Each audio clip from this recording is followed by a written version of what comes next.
O Supremo Tribunal Federal quer receber os documentos e relatórios de inteligência produzidos nas vésperas dos atos criminosos do dia 8 de janeiro em Brasília.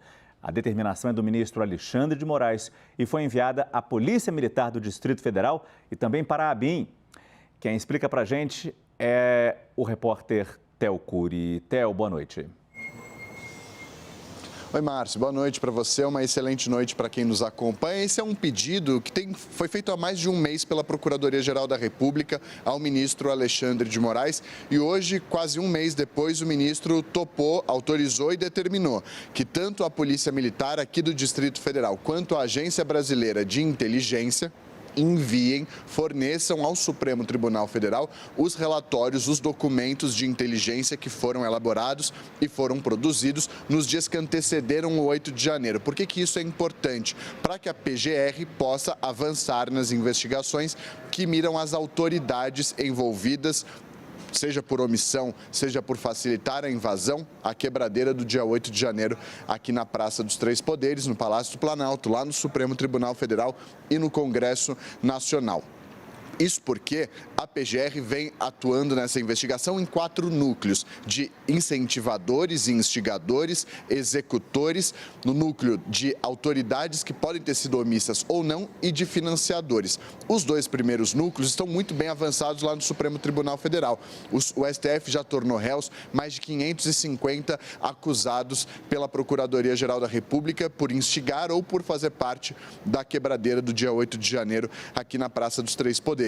Mas a PGR precisava ter acesso aos documentos de inteligência para entender onde houve o erro de falta de segurança, de proteção, tanto de militares aqui do Gabinete de Segurança Institucional da Presidência. Isso, inclusive, levou a uma dificuldade, a uma saia justa que levou à queda do general Gonçalves Dias da chefia do GSI, também com relação ao baixo policiamento de policiais militares. Então, essa parte da apuração dependia de que a PGR tivesse acesso a esses documentos, aos quais ela ainda não tinha. Por isso que no dia 14 de abril a PGR pediu ao Supremo acesso a esses documentos de inteligência da Polícia Militar, da ABIN, mas não só, também do Senado Federal, e pediu que a Polícia Federal, isso foi autorizado pelo ministro Alexandre de Moraes, que a Polícia Federal compartilhasse com a Procuradoria-Geral da República os dados que foram extraídos do telefone celular de alguns policiais militares que estavam aqui na Praça dos Três Poderes naquele dia 8 de janeiro. Tudo isso para avançar nas investigações que miram as autoridades e os militares, tanto da polícia quanto do governo federal, pela participação deles no dia 8 de janeiro.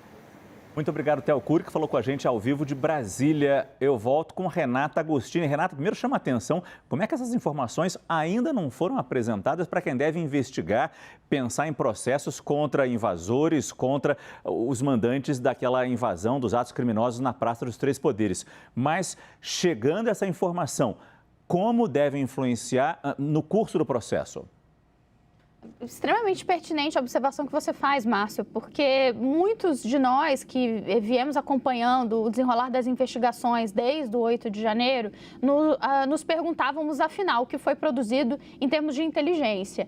E a existência de informações, de uma espécie de relatório de inteligência produzido pela ABIN, Agência Brasileira de Inteligência, isso já é sabido há bastante tempo. Portanto, sim, chama a atenção o fato de estarmos agora em maio e esses documentos, né, só chegarem à PGR neste momento. De qualquer forma, até eu já nos situou um pouco. A Procuradoria-Geral da República precisa ter a materialidade, entender exatamente o que esses documentos traziam para algumas finalidades. A primeira é entender, quando a gente olha a questão do tal do planejamento, afinal, houve planejamento, em qual a extensão, onde esse planejamento errou, no sentido de como as autoridades não se prepararam de forma adequada para o que estava por vir. Ao que se sabe, havia sim alertas e já havia informação suficiente para que a execução desse planejamento fosse feita de uma maneira diferente. E aí entra esse segundo aspecto. Se o entendimento for de que até houve alertas, de que até houve um planejamento minimamente adequado, vai ser preciso entender quem errou nessa cadeia de comando. Por que que não funcionou um plano que estava sendo desenhado? Então, esses documentos, Márcio, eles não são definidores, mas eles ajudam muito a situar onde que o problema estava. Ou, se a gente chegar à conclusão que todo mundo falhou, né, qual é o peso de cada um desses lugares. Agora, eu vou até retomar rapidamente, Márcio, um aspecto que ficou evidente no depoimento de Gonçalves Dias, que foi destituído da comando do Gabinete de Segurança Institucional, quando ele fala à Polícia Federal.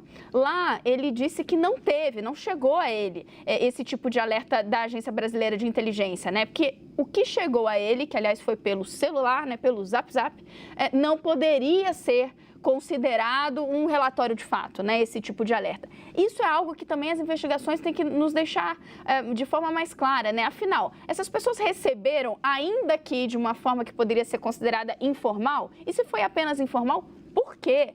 Tudo isso ainda precisa ser explicado para nós. Obrigada, Márcio. Eu que agradeço. Renata Agostini, que volta ainda nessa edição do CNN Prime Time.